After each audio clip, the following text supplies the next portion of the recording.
Welcome to WP Coffee Talk with your podcast barista, Michelle Frechette, where we interview people in the WordPress community from all over the world. Every guest is asked the same questions, and every guest has wonderful and varied answers about their history and their hopes. Special thanks to our espresso level sponsors, Bluehost, WS Form, and Beaver Builder. And now, on with the show.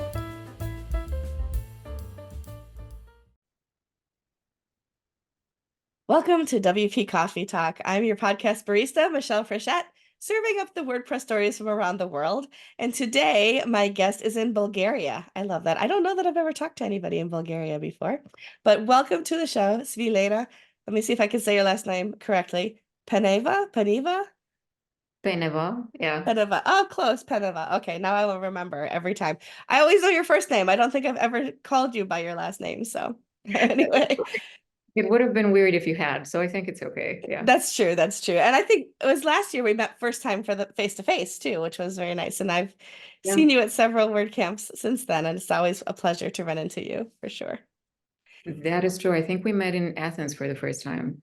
I think it was, yeah. And you all had like lovely little swags and gave me things which were fun. And I love all my WordPress friends. It's just such a great community. But anyway, let's learn a little bit about you today. So tell us a little bit about yourself and what you do.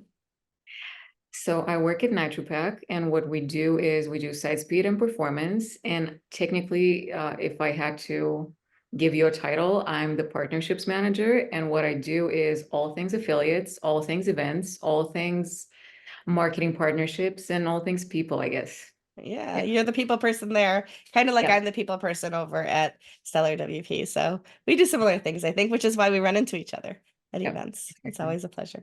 So I ask everybody to have a mug. Can you show us your mug and tell us a little bit about it? Yeah, I do have my mug here.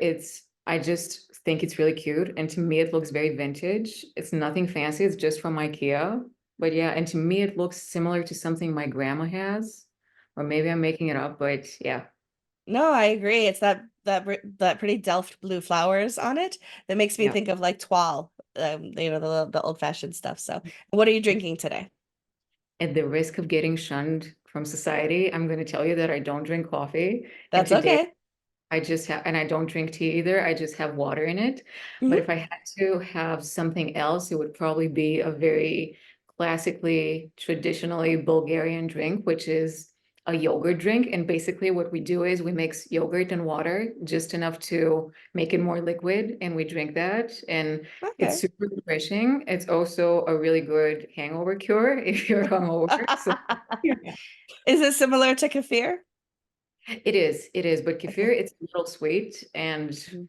we also put a little bit of salt. And I think that's Mhm. actually, it's the electrolytes that help you with being hungover.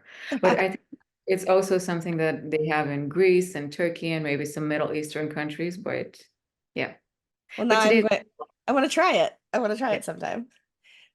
So let me show you my mug. I have my spoons mug. I Oh, just think yeah. isn't it cute? I just think it's so cute. It's small though. And so I almost overfilled it with coffee this morning. So I have coffee, cream, and sugar this morning that I'm drinking because it is No. morning my time. So I need a little bit of caffeine to get me through my day. So how did you get started with WordPress? I started with WordPress 3 years ago, which is how long I've been with NitroPack, which is my first full-time job after university, and I fell into it. It wasn't something that I was uh, purposefully looking for. I was applying for several jobs at the time, and NitroPack just happened to be, at the time, they had grown a lot and they were hiring for multiple positions at the same time. So the name NitroPack kept coming up on LinkedIn because that's mainly where I was applying, and I kept seeing it. And I remember so vividly going on the website and trying to wrap my mind around what they do. And I found it so difficult because I read, okay, NitroPack and site speed improves user experience. I get that. And then words like HTML and JS and CSS and caching started popping up. And at the time, I had no idea what that meant. Hmm. Uh, but I just happened to have the best connection with my direct manager at the time, which is why I decided to pick their offer. And here we are, three I years love later. it. It's Yeah. interesting how it's like I didn't know what it was until I started this job. But now you're Yeah, like all in and you know everybody in yeah. like the circles of word camps and things like that. It's definitely funny. Yeah, I agree. It's I love it. I've been doing WordPress for 12 years this year. Mhm. And I just started it because our my best friend and I started a nonprofit. Yeah. And her husband built a website and then said, "Here's your login." And we had to figure out Yeah. how to use it. So that was a lot of fun. It was a little frustrating at first and terrifying, if I'm being honest, because I thought I could break it very easily, which is not the case, of course. But it was a lot of fun when you press publish and then everybody anywhere in the world can see what you just put on the web. I mean, they don't, right? They would. But they could, Yeah. exactly. Yeah. Speaking of people being able to see things on the web, when you look at websites kind of just across the board, whether they're WordPress or not, what do you think is something that we as designers, builders, developers don't focus enough attention on that would make our websites better for the end user? Yeah. I think I might be biased here, or what do you call that in English? A Biased hazard. is, Yeah, okay, let's say it's biased, but I would say site speed, performance, and accessibility because they go hand in Mhm, hand. And some mhm, and accessibility also plays into like site speed plays into accessibility. And if you have a fast website, that way you make it more accessible. And that is something that I noticed. Like if I go on a website and it loads too slowly or something is janky or there are content shifts and things like that as a user, I get annoyed very quickly. And I think that's the overall trend anyway. Like we are becoming more and more impatient, and therefore that's something that we need to pay attention to. mhm. As people building websites, or especially as people making money online, because they're very closely tied, I think. Do you think I know this is true for me, so I'm asking somebody who's an expert in the field. Do you think it's people are more impatient when they're viewing sites on mobile than they are on desktop? From my point of view, I would say so. And the trend is that I can't quote a percentage, but I think most users nowadays are on mobile anyway. Yeah. And for me, like I don't know, there are certain things that I only do on my laptop. And I saw a meme about it yesterday and I thought, oh my God, that's so true. Like, for instance, I would never ever buy plane tickets on my phone. Never. Like, that's a computer activity. But then there are Yeah. things that, for the most part, I do on my phone. And I am more impatient when I'm on my phone. Yeah. Yeah. I'm the same way. And that's I know that wasn't one of the questions I sent you, but you made me think about it as I was thinking about. And it's true. I don't think I would ever buy plane tickets on my phone either, but I'll order furniture. I will go through anything on Amazon, like all of those kinds of things. Like here's my credit card, right? But plane tickets, I think it's the process is so Mhm. much different than anything else. That's a good point. I like that. And you must send me the meme because I want to see it. Um, If I can find it. Yeah. what's something that you wish you had known? I know your journey is only 3 years, as you say, but what's something you wish you had known earlier in your WordPress journey that would have made life a little bit easier sooner? Mhm. Something that would have made things easier sooner is about how large of an aspect community is. Mm, And that is something I realized. So I went to my first WordCamp in 2022, which was the one in Porto, and that was my first WordCamp. That was our first WordCamp as a company. And now that it's been some time, it's almost 2 years, and I've been to a few more word camps. It's a way different experience for me. And you know exactly what I'm talking about. Like everyone knows each other and you feel completely at home and you see the same people and you feel like you're friends with them, and you are. mhm, But my first experience, while it's a really cool community, while you're still an outsider, as is the case if you're the outsider to any community, it's scary because mhm. there are all these things and traditions that people know and you know nothing about. So something that I would say is the community aspect. Like if you need help, just don't be afraid to reach out. Mm. And most people will be really happy to help you. Or if you feel like you need an intro to someone and you already know, or you have a friend or two, just ask them. And maybe they know that person and most likely they'll be happy to introduce you. Yeah, I think that's very true. I get asked to introduce people all the time because I do know a lot of people, and I'm always happy to make connections where I can. Um, I'm cautious sometimes, right? So it depends exactly what somebody's asking for, because there are nefarious people who are trying to take advantage of others in the community, but those are few and far between. But I always do, when somebody is authentic, I will do anything that I can to try to connect them or help them for sure. And I think I'm not alone in that. There, like you said, there are so many people in our community willing to help, even competitors, right? So like I work for a hosting company. I am friends with so many people at other hosting companies. It's not about that. It's about just building the community. So yeah, I'm glad you discovered that as well. So you've been to a few word camps now.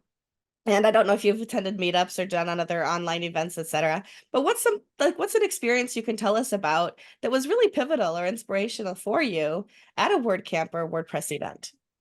Hmm. Now my cat is meowing, so you may hear her. Yeah. Hmm.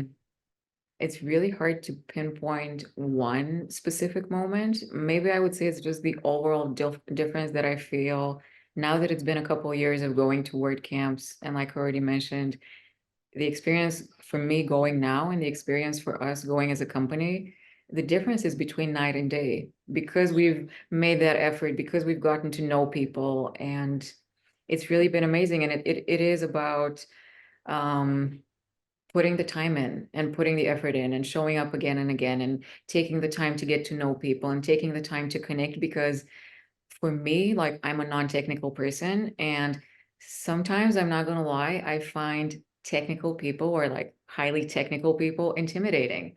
But what Yeah. I've realized is that actually everyone just wants to connect and they don't necessarily want to talk about, I don't even know about what, like something Yeah. real. Well, they just want to talk about food and traveling and oh, I Mhm. got this cool t-shirt today and I got it at that booth and yeah. Yeah. It turns out developers know programming languages, but they don't speak them. They speak English like the rest of us. Or Right. their own language for sure, right? So I was always intimidated by developers as well, because it's just like the information that they store in their head to be able to create the tools that we use is intimidating, right? But yeah, but at the end of the day, we're all just people wanting to have a beer or a cup of coffee or whatever together, Exactly. or a yogurt drink if you don't drink coffee. Exactly. Yeah. So tell us a little bit more about NitroPack. I mean, the word nitro gives you a lot of insight into what it does. That's a beautifully named Yeah. product, and what you do with it specifically. Mhm. Yeah, the name is really interesting, and that's something that I asked our founders about, like, how did you come up with it? And basically, nitro is the speed part, and pack refers to the fact that we have an all-in-one approach. So you get everything you need for speed or for performance all in the same place. Um, oh yeah, tell you a little bit more about NitroPack and not just the name. Yeah, Yeah, so basically NitroPack was first created as an extension for OpenCart in 2013, so over 10 years ago. yeah, Because at the time, from what I've been told, our team kept running into the same problem, which was websites are slow. We need to optimize them manually. We don't want to keep doing that manually, so let's just outsource it and let's just do that. And fast forward 5 years to 2018, they created the company NitroPack. And then fast forward 3 more years, I believe, to 2021, that was the introduction of Core Web Vitals by Google. And that is when actually a lot more emphasis was put on performance and site speed. And that's when really we saw a lot of growth as a company. And that's when I started in 2021. And when I started, I think I was the 20th person or 21st. And right now, NitroPack has over 60 employees. So we've grown even more since then. I like to joke that I've contributed so much to this growth. Maybe that's the case. I hope it's the case, but yeah, we've definitely come such a long way. And yeah. that's wonderful. You remember, I think it was from Top Gun where they're like, I feel the need for speed, right? And it's like, it's so true that a slow website is just like a death knell. I've told the story before, but oh gosh, this was probably 7 or 8 years ago now. I was freelancing, but I also was organizing the local meetup. And a woman said to me, I'm having problems with my website. Could I come meet with you? Could you like take a look? And I said, absolutely, sure. So she comes out and she says, for some reason the homepage is so slow.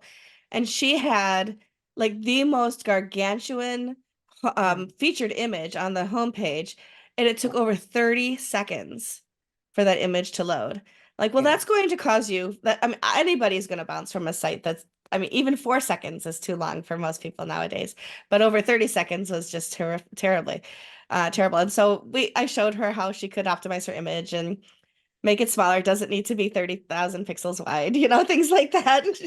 She wanted the detail, and like, it's the web. There, you don't need the level of detail because it's lost anyway. So, but yeah, you're right. And so looking for ways to speed up your people's websites, it's not just good for Google and good for those things, but it really is good for your end user who wants to see things happen more quickly. But Google likes it too. Yeah, they do.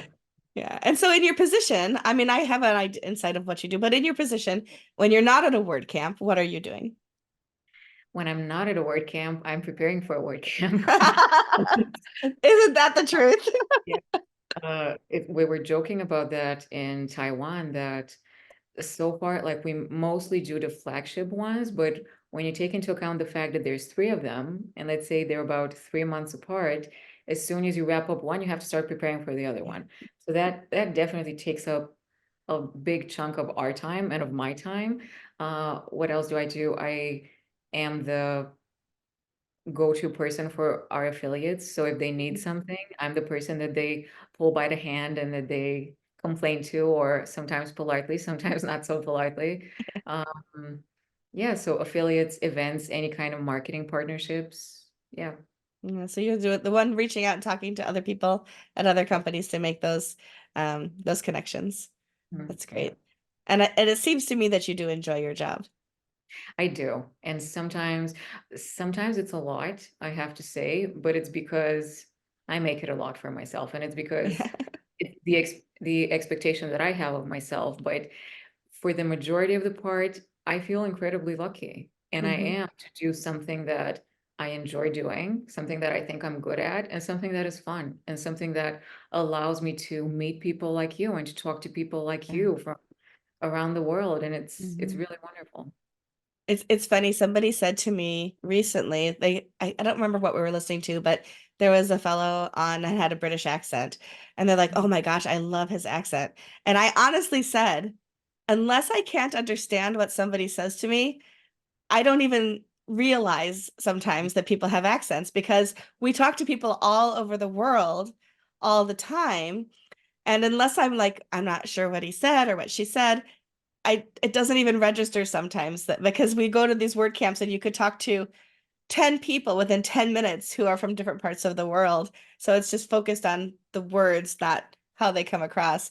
And I thought, man, I used to love accents and now I'm totally desensitized to them. Yeah. Yeah. But That's it's fun. I still love them, Oh yeah. actually. I still notice them. I was at an event yesterday and the day before, located here in Bulgaria and in Sofia, and a lot of the people are Bulgarian or from another Balkan country like Greece or Romania or Turkey, but there were actually a few people from Ireland, and I thought that was so entertaining. I just loved it. It never Yeah. gets to me. Yeah, I I love will the say art. that the Irish accent is particularly lovely for sure. It's true. Yeah. Absolutely. Well, let me move into the rapid fire questions. They're not really rapid. They're just maybe shorter answers. I don't know why I named them that, but they're fun. So here we go. What are 2 or 3 must-have plugins that you would recommend to somebody building their own website? And you can say NitroPack, it's okay. So NitroPack, and NitroPack once again. No, but yeah, that's one of the questions that you sent me in advance, and I had the time to think about it. And I have to say, it's a little difficult because I know the people behind the plugins. Yeah, So it's hard for me to separate, okay, would I mention this plugin because of the plugin or because I know the person and I know how hard they work and I know how cool they are? yeah. But I think maybe they go hand in hand. So, okay, I would say NitroPack, I would say Yoast and WP Umbrella. Okay. I Yeah. could, And yeah, also, okay, can I get on like sure. one more? Yeah. I would Absolutely. also say Insta WP. Yeah. Vikas is, I have to get Vikas on the show. He needs to come on the show and talk about his product. Oh, It's you do. Yeah. phenomenal. And he's growing like crazy, his business. So we use it at Stellar WP all the time. So we have a Yeah. nice partnership with them.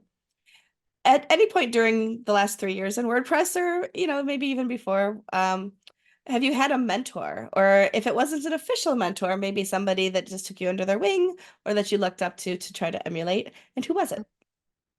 Yeah. This is actually a really easy one, and it's something that I've mentioned before, like not to you, but in conversations before. So one of the first people that I met was, and I should really learn how to get her name right, but it's Anne Bovolet. Bovolet. Anamika Bovalet, yes. Yes, she was our sponsor rep for the first WordCamp that we sponsored. And really, at the time, I had no idea what was what. I had no idea what we were doing, what we were supposed to do, deadlines, design files, anything like that. And basically, she told me, if you need anything, whatever you need, here's my number, just call me. And she's been amazing, and she's really a force of nature. And She is. yeah, I And just love her. Yeah. I don't think you'll find, well, there are some other people, but she's a very, very strong advocate for accessibility as well, which is Mhm. wonderful. I love it. Yeah, she's awesome. I agree with you 100%. Okay, so for the next question, you can't say her though. You must say somebody else. Yeah. Who is somebody that you admire in the WordPress community and why? Mm, okay, I'll go with, maybe I'll butcher his name too. I'll try to say it in French. It's okay, I won't try to say it in French because I don't speak French, but it's the founder or the co-founder maybe of WP Umbrella, Aurelio Vole, Hmm. because he's such a sweetheart. First of all, he's amazing, but he is probably one of the hardest working people in WordPress. And he's Mm. really like, you can see and you can tell based on their product, but based also on their marketing efforts and their community efforts that they're really trying to go, and they're going above and Hmm. beyond to Yeah. establish their product and their brand. And he gets involved in social, which is nice too. So like you feel like you know him before you even meet him. Yeah. So yeah, definitely. And he's so down to earth, very real person. I love that about him also. Yeah. What's something that you'd like to learn in WordPress, but that you haven't learned yet? hmm It's not one particular thing, but Mhm. I would have to, because I already mentioned I'm not a technical person, and it's something that I always tiptoe around and I like to stay away from. I would have to say one of my goals would be to get more technically involved within my position, and because I think that's something that would help me grow professionally but also personally. If there's Mhm. something you're scared of, just do it. Like Yeah. nothing's gonna happen. Yeah.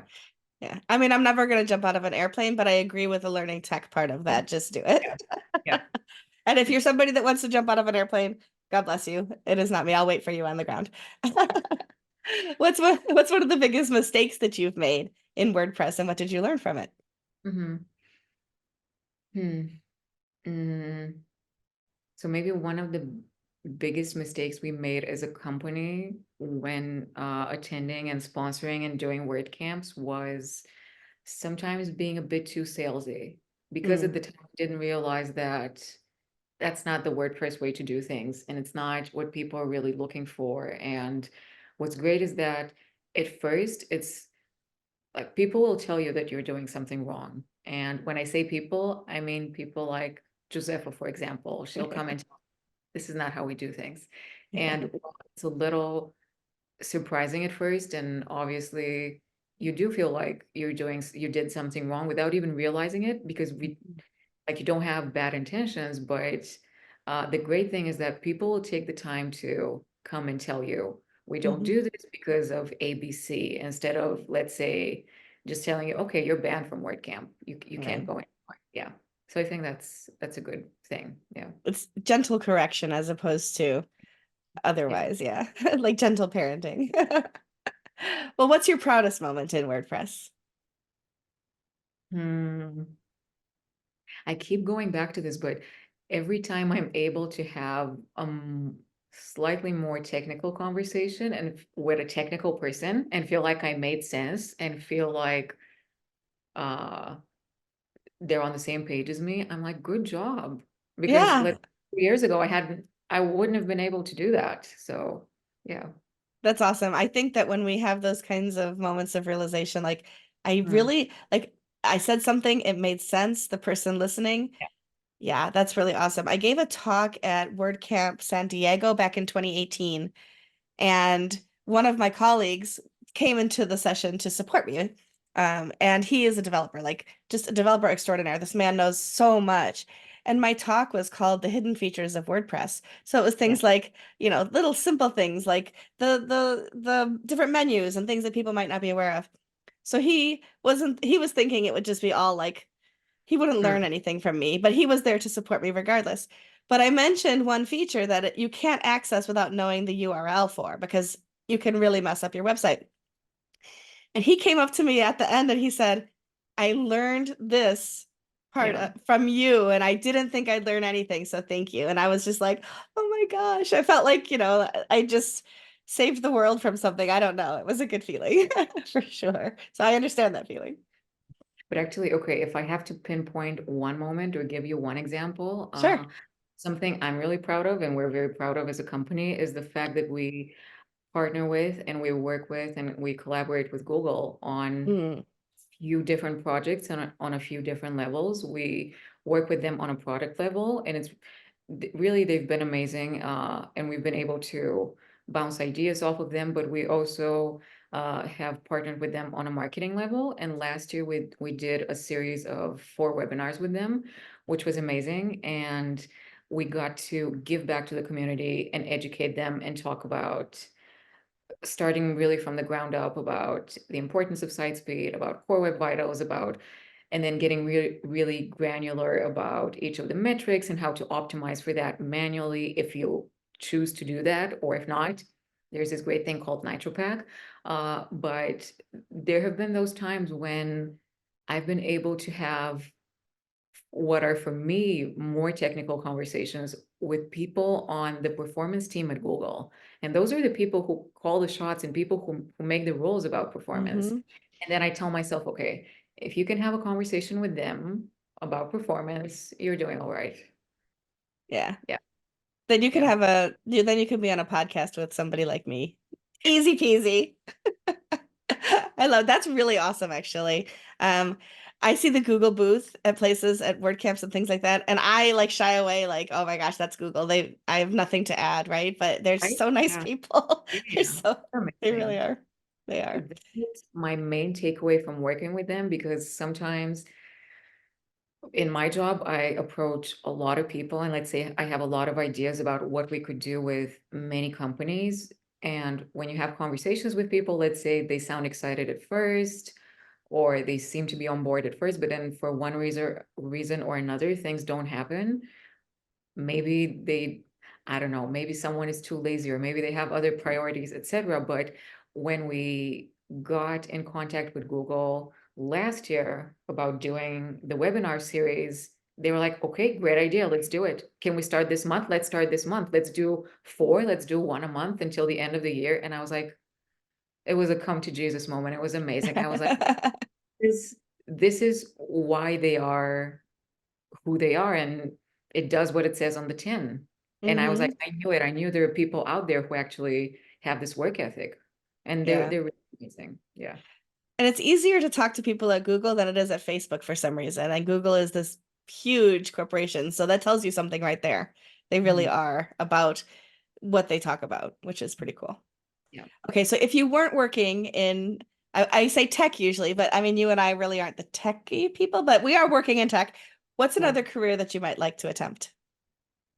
Mm, so if you couldn't tell by my full face of makeup, I like makeup. I like skincare, and Hmm. I've been into makeup and skincare for 20 years, which is the vast majority of my life. And I think something I'd really enjoy is being a dermatologist. Oh, S- cool. it- That is a career path that I considered and that my parents strongly suggested. But it's not something that I took, and I don't regret it.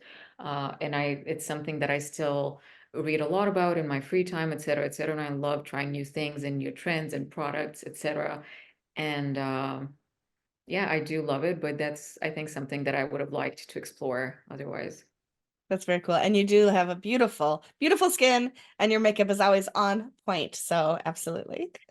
Thank you so What much. Yeah. what's something on your bucket list?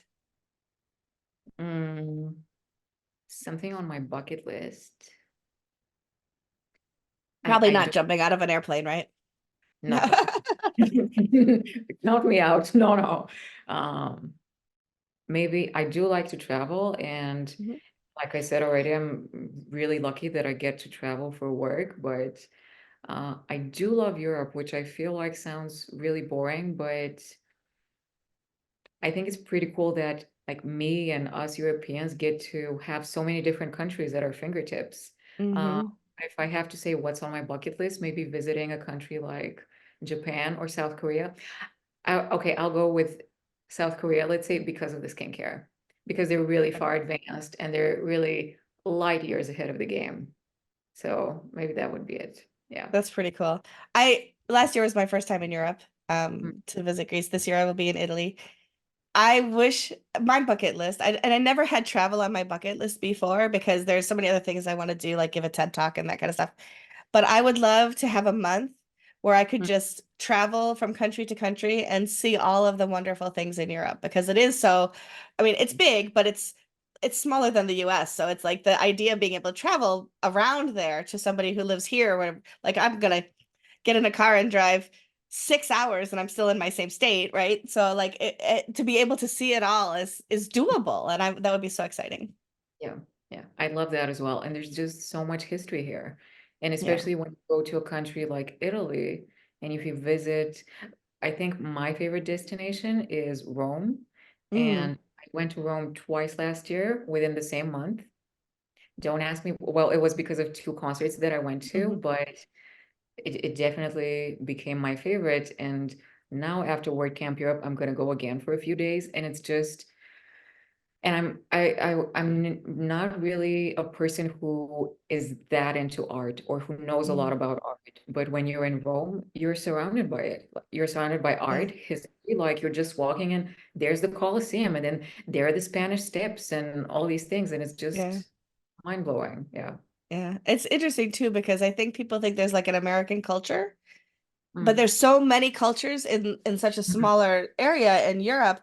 The same Mhm. is really true here. Yeah, there is an American culture, but the culture of Western New York, where I live, is so different than the culture of New York City, and we're in Yeah. the same state. So I understand like you can, throw whatever, throw a paper airplane and land in a different culture in some places, and it's just so beautiful and fascinating to me. So if I Yeah. ever do take that month, I'm going to visit you. I hope that's okay. Of course. Show us or tell us about a hidden talent that you might have that nobody else or people in WordPress might not be aware of. Yeah. This is the most fun question because people have so many different interesting things. Mm. Show you or tell you? And I knew this question was coming as well. And really, I can't think of anything. But if you ask my team and if you ask my team lead in particular, she'll tell you that my talent is replying to emails or any kind of messages scarily quickly. And That's because awesome. like as a partnerships person, I live on LinkedIn. I live Mhm. in my email inbox. I live on Slack. And if I see it, I'll reply right away. And sometimes she tells me, "You're creepy. You need to stop doing that. It take 5 minutes, or if you reply the next day, no one wants to see in their email box that you replied to them at 2 a.m. or whatever, something like that." But I guess that's one of my hidden talents. You don't like the notifications either. You need to clear the I don't notifications. know. Yeah. No. I need it gone. Yeah. I need to know I did it. Yeah. But Yeah. then what I do sometimes is I'll wake up in the morning and I'll look Mm, at my phone and I'll see that people have DM'd me. But mhm. between that time and taking my shower and getting to my desk, I might forget that I have somebody to reply to because it maybe takes a little more in depth. So I've started taking screenshots of Mm, conversations so that yeah. I look at my phone and remind myself who I need to go back and talk to so I don't leave anybody on red, so to speak. So That's a little good life one. hacks, little life Yeah. hacks. Yeah, they Yeah. work. So, how can people find you and NitroPack? So, if they're looking for a website, if they're looking to connect with you on social, things like that, how do we get in touch with you? I don't have Twitter, and that's another thing that's been on, I don't have X, I'm sorry. That's I another still thing. call it Twitter. Me too. And I don't think that'll change. That's another thing that's been on my bucket list, but I don't know if it will happen. I don't have a personal one. We do have a company account on Twitter where we're fairly active, but me in particular, I'm the most active on LinkedIn. So Okay, that would be the place to find me. excellent. And NitroPack's website is It's https column / nitropack.io. .io. Very good. We will have all of those links, including your LinkedIn, if that's okay, on the show notes for this episode. So if you're interested in a transcript of today's episode, or you want to get in touch with Svilena or NitroPack, go to WPCoffeeTalk.com, find Svilena's episode, and all of that information with a few more things that I ask outside of the interview will be on the show notes for this episode. Thank you so much, Svilena, for joining me, especially, I don't think people know today's Saturday, so taking some time from your weekend to speak with me, I really and truly appreciate it. I always love talking to you, and getting to talk to you outside of a WordCamp where we get to spend a little more time has been a true treat for me, so thank you. Thank you so much for having me. It's been wonderful. It's my pleasure. We'll see everybody else on the next episode of WP Coffee Talk. We hope you enjoyed this episode of WP Coffee Talk. Please share it with others who you know would enjoy hearing from the people who make the WordPress community the wonderful place that it is. If you are interested in joining us as a guest or a sponsor, please visit our site at WPCoffeeTalk.com.